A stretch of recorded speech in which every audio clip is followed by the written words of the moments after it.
కరీంజీ ఈ పెళ్లి జరిపే తీరాలి.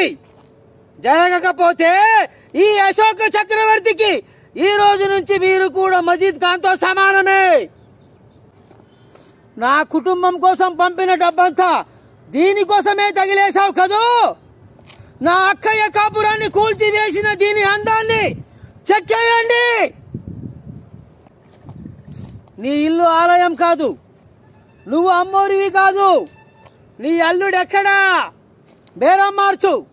నీది సెటిల్మెంట్, నాది సెంటిమెంట్. కొనలేవు. నీకు కోట్ల కొద్ది డబ్బులుండొచ్చు, వేల కొద్ది మనుషులుండొచ్చు, టన్నుల కొద్ది పొగరుండొచ్చు. ఏవి నీ అల్లుడు చావుని ఆపలేవు. నువ్వు 4 గోడల మధ్య ఉన్న నా వాళ్ళందరినీ ఆడుకున్నావు.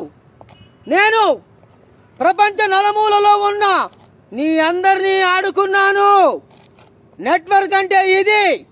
ఇప్పుడు చెప్పు, ఢిల్లీ వెళ్లి వదలాల్సింది నువ్వా నేనా? కాళ్ల మీద పడాల్సింది నువ్వా నేనా?